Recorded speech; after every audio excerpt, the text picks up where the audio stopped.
designed for anyway, going after the really the higher end threats that are coming these long distances. It's conceivable that perhaps they might take a shot with these others, but it's really the latter that is designed for this. And that's a challenge because Iran has thousands of missiles. Hopefully, many of those are being destroyed on the ground, the launchers being degraded or destroyed on the ground, but there are a finite number of missile defense interceptors, and the longer this goes on, the more the capacity problem for the missile defense interceptors becomes kind of spookily low. And so when you're talking about this system as well, we do know that recent reporting from the Wall Street Journal also said that Israel is running low on those aerial missile interceptors. Can you sort of go into detail a little bit more about what this potentially means? It could be very serious as Israel continues to try to defend itself in this situation.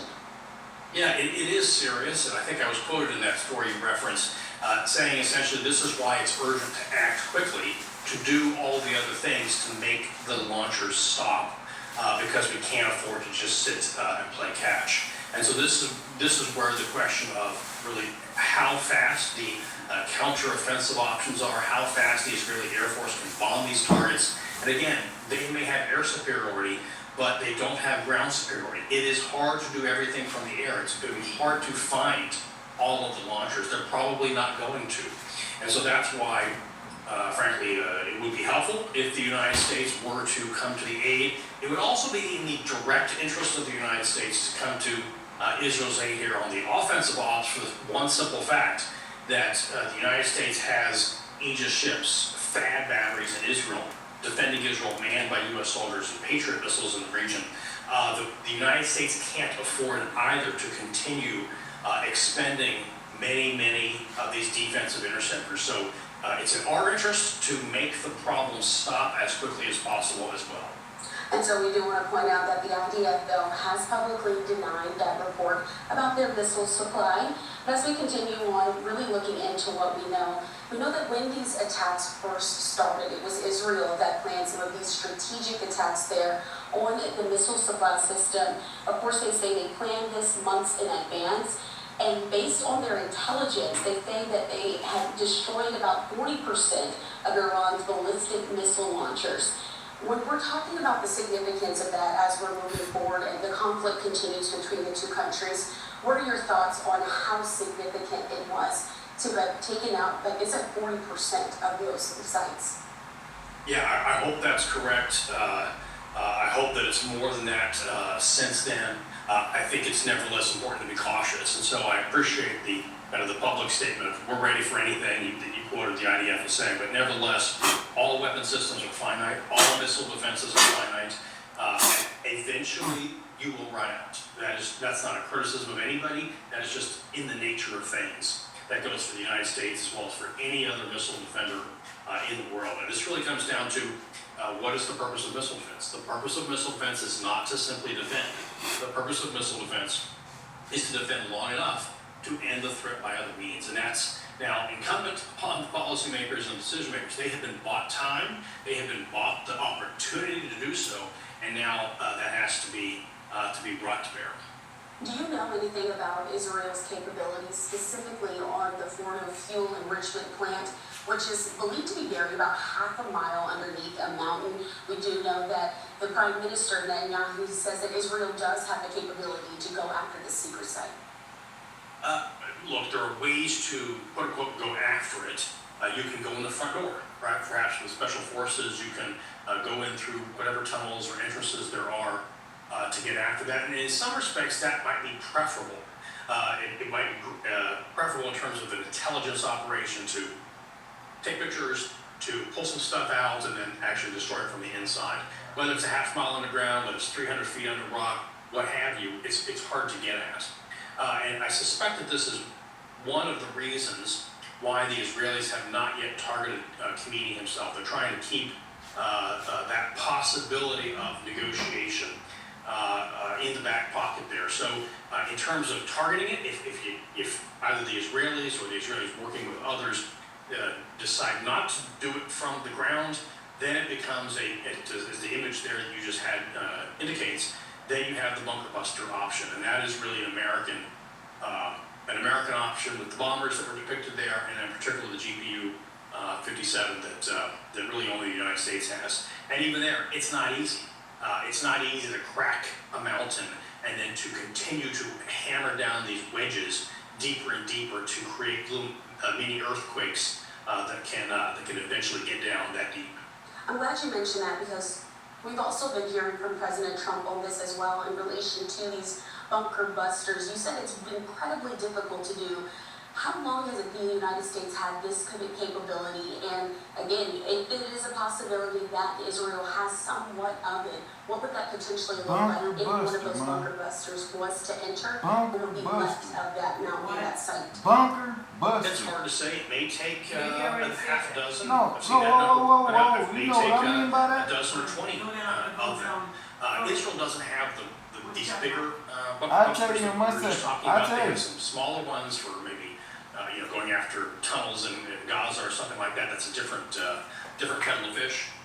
Yeah, that's a different kind of what would it fish. look like? Well, look, you might be able to bury it simply by creating enough seismic energy and shaking and baking the thing from above. Mama, is that shake and bake? All the way down. It There's just a whole sure range of smells options. good, Mama. And again, Mama, again, is that shake and bake? front door and empty the place out. But these are kind of a set of not very perfect and not very desirable options. But frankly, I think the objective, the stated objective, by the Israeli government and also by the White House, I think this needs to go. The Iranian nuclear program needs to be ended once and for all. We don't want to be doing this again in 5 years. And so I want to continue to take a live look there in Tel Aviv as we're really closely watching the region for any other attacks that might be launched out of Iran towards these big cities like like Tel Aviv and Israel. But let's talk about Iran's paramilitary revolutionary guard. They said that they have the hypersonic missiles. Can you first explain what the capabilities are of these specific missiles and why are they significant if Iran has them in this battle against Israel? Yeah, look, I would say that this is some overzealous marketing by the Iranians on this front.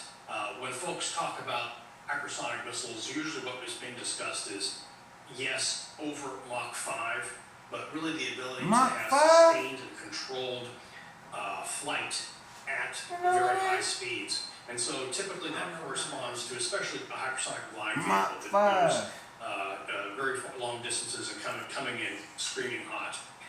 Probably what the Iranians are describing is something that is coming in fast, a kind of re-entry vehicle with a little bit of maneuverability, but it's probably not the same category of the bona fide hypersonic missiles that Russia, China, and the United States are doing. So look, Russia kind of exaggerates the claims of some of the quote-unquote hypersonic missiles that they have said to launch in Ukraine, such as the Kinzhal air-launched ballistic missile. And you know what? The PAC-3 Patriot missiles in Ukraine have been taking them out.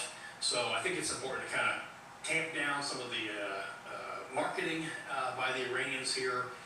Their missiles aren't 10 feet tall, and again, the batting average of the Israelis and the batting average of the American missile defenses has been not perfect, but it's been not bad.